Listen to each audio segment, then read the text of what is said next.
Ce qui se joue aujourd'hui dépasse la simple démonstration militaire. L'Iran ne menace plus, il agit. En annonçant le déploiement de missiles hypersoniques capables de frapper avant même que les systèmes de défense occidentaux n'aient le temps de réagir, Téhéran bouleverse un pilier fondamental de l'ordre stratégique mondial. Cette annonce intervient dans un contexte de tensions extrêmes avec Washington, marqué par une rhétorique de confrontation directe, des mouvements militaires visibles et une logique de pression maximale assumée. Une question centrale émerge alors. Les États-Unis, et en particulier Donald Trump, maîtrisent-ils encore l'escalade qu'ils ont contribué à enclencher? Missiles hypersoniques, la rupture stratégique. Contrairement aux missiles balistiques classiques, les missiles hypersoniques ne suivent pas de trajectoire prévisible. Ils volent à très haute vitesse au-delà de Mach 5 mais surtout à basse altitude, avec une capacité de manœuvre en vol qui rend les systèmes antimissiles actuels largement inopérants. Ils ne sont pas conçus pour affronter les défenses occidentales, mais pour les contourner. Leur existence remet en cause des décennies d'investissements américains fondés sur la détection précoce, l'anticipation et l'interception. Si l'Iran dispose réellement de cette capacité, même de manière limitée, l'impact psychologique est immense. Quelques armes suffisent parfois à briser un équilibre stratégique fondé sur la certitude technologique. Pourquoi maintenant? Le timing comme arme politique. En géopolitique, le moment compte souvent davantage que l'arme elle-même. L'Iran subit une pression multiforme, sanctions économiques, isolement diplomatique, présence militaire américaine renforcée dans le Golfe, discours plus agressif de Washington. Ne pouvant rivaliser avec les États-Unis sur le volume industriel ou la projection globale, Téhéran adopte une dissuasion asymétrique. Rendre toute attaque trop coûteuse pour être politiquement acceptable. Le message est limpide. Vous pouvez être plus puissant, mais vous n'êtes plus à l'abri. Soutiens cette jeune chaîne en t'abonnant, likez, partagez cet article dans tous vos groupes et laissez un commentaire. Merci. Washington inquiet. Quand le dissuadeur devient dissuadé. Les auditions au Sénat américain ont marqué un tournant. Des responsables ont reconnu publiquement que 30 000 à 40 000 soldats américains sont exposés dans une zone où l'Iran possède des capacités de frappe crédibles.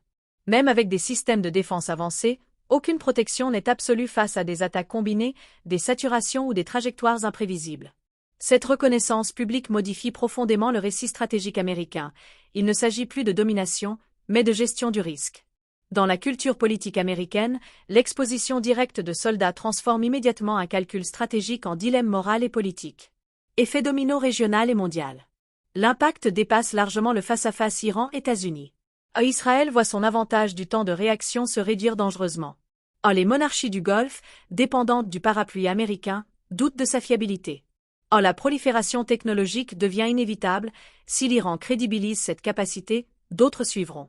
Plus les acteurs capables de frapper vite et loin se multiplient, plus le risque d'erreur de calcul augmente. Une fausse alerte, une mauvaise interprétation, une escalade non maîtrisée. Dans une lecture biblique eschatologique, ce basculement technologique résonne étrangement avec certains textes prophétiques. La Bible décrit une fin des temps marquée par une accélération brutale des événements, une incapacité humaine à contrôler les forces qu'elle a libérées, une paix fondée non sur la confiance, mais sur la peur. Quand ils diront « paix et sécurité », alors une ruine soudaine les surprendra, 1 Thessaloniciens 5h3. Les missiles hypersoniques incarnent cette logique. Une arme si rapide qu'elle dépasse la réflexion politique, réduisant le temps de décision à quelques secondes. La technologie avance plus vite que la sagesse humaine. Historiquement, chaque fois que l'humanité a cru maîtriser la guerre par la technique, elle s'est rapprochée du chaos. L'eschatologie biblique ne décrit pas tant des armes spécifiques que la perte de contrôle, la montée de l'orgueil et la fragilité des équilibres humains. Un monde à un point de non-retour. L'annonce iranienne n'est pas un simple coup de communication. Elle est le symptôme d'un monde devenu plus nerveux, plus rapide, plus imprévisible. La dissuasion classique reposait sur le temps de détecter, de réfléchir, de dialoguer. Ce temps disparaît. Dans un monde où la vitesse décide, une erreur ne se corrige plus. Et lorsqu'il n'y a plus de seconde chance, l'histoire entre dans une phase critique. La vraie question n'est donc pas qui possède les missiles les plus rapides, mais qui sera capable d'empêcher qu'ils soient utilisés. Soutiens cette jeune chaîne en t'abonnant, likez, partagez cet article dans tous vos groupes et laissez un commentaire. Merci. Aïcha Bankassem pour l'Observateur public.